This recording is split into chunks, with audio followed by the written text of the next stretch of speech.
Hello everybody, I'm back with part 3 of my automatic train system, delivery system that I was building for my survival world.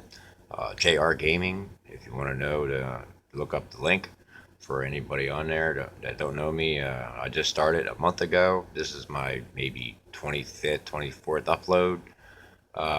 And this is after 25 hours of building this thing and playing with it. It's got a 98 to 99% success rate. I think I said it in the previous two videos that the only time it messes up is if you log out and come back. The way I'm going to fix that is I'm going to make in that area over there on the bottom shelf where the carts come in, I'm going to make like a stopper so I can come back and turn it on and all the carts will shoot off and go around and deliver everything after you log out and come back, so you don't have to go run around the entire area trying to find the carts and why they're not running. You understand?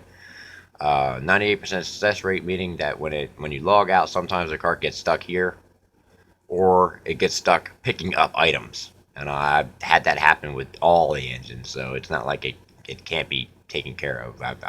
Can't figure it out, other than to lock them all in a house so that when I'm playing, it'll run, and when I'm not here, they won't get stuck when I come back. You understand?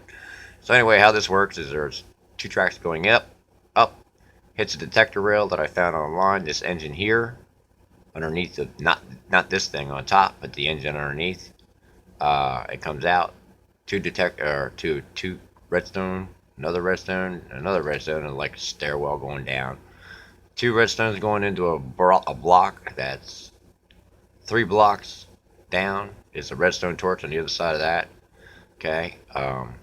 This engine I found online by two guys who was making a straight track to be able to make it go around, I guess, in a circle and just drop off stuff and pick it up, and that was it. Not doing what this is doing. This is doing a lot more. So this is a comparator, a redstone repeater, another repeater going the opposite direction, and a repeater going into this comparator. Behind it is the hopper. On top of the hopper is the gold track. That's the drop off spot. Okay. Then you got redstone. All this hooks up, and what it does is the cart comes flying up, hits the detector rail, sets that off. This thing kicks out. This block kicks out. Now I don't know if it matters if you use a piece of wood or a piece of cobble, because it's supposed to be a block and a half tall in the game. But if it is, how does a minecart go underneath it if a minecart's only a block tall? You understand? It should be hitting it, but I don't think it is. I think the cart's just stopping on its own. So it's optional. You can put that in if you think you need it. If you don't think you need it, you don't have to use it. So on the other side of on the other side of that block where I said the redstone torch goes, you can see there's a torch there. The hoppers come down 3, and they come out 3, and you got to keep this away 1 at least from the edge. If it's in contact with any of these tracks that are on, the items will lock up in the hopper and they won't go. I found that out. Alright, after it drops off all the items, the next thing that happens is the items are going through here. Okay. Where the arrow is pointing at that I'm showing you here. The items will go through here and get to this and turn off this engine, which is another back and forth engine.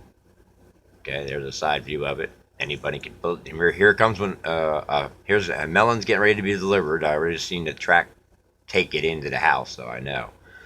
Uh, there's one coming. You'll see how automatic this is. Here it comes. That's what I'm saying. When I'm here, this thing works great. I've never had a problem with it, man. It just dropped off the melon. There was nothing to pick up. It took off back to the house to wait for the next drop off. And that's how it works. Okay. What it did when it got halfway there was it hit this thing. I added this. There was this hooked to this on another engine, and I was like, this ain't working. This ain't working. So I was like, how can I fix it? So I just added another track in here. I put a detector rail, 2 4-tick delay repeaters onto 1, 2, 3, 4 redstone dust into a torch. Come out of that torch into a redstone dust, which is on, 4 ticks delay, that's the timer, into another redstone dust, which is on, which is another repeater, which is a 4-tick delay, and it triggers that torch. When the train track stops After it hits the detector rail, it sets off a little timer. Train track stops. Timer goes off. That torch flashes. The cart goes on. And the reason it's for is to make sure that the items have enough time to get from this hopper over here to this hopper over here to shut off that train track. That's the best way I could figure out how to do it, and it worked really well. It has been for the last 20 to 25 hours now. Almost a full day. I've had this thing mess up once, and the only time it messed up once is when I left and came back. And I was like, why ain't it running? And I found the cart sitting on like these tracks. That's why I say I'm going to make an area where they all get locked in the house when I leave, so I can be able to keep them there. And I'll probably be adding like a part 5 video. Part 4 is going to be an overview of this entire area. Okay, so if you all want to pause the video and look at it, we're at 5-6 minutes now. I'm going to look this down like this. You can get an overhead view of it, because I never get a chance to do this online. People never look at it right.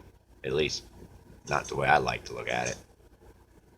So they can see it working. Okay, you just need to do it. Okay?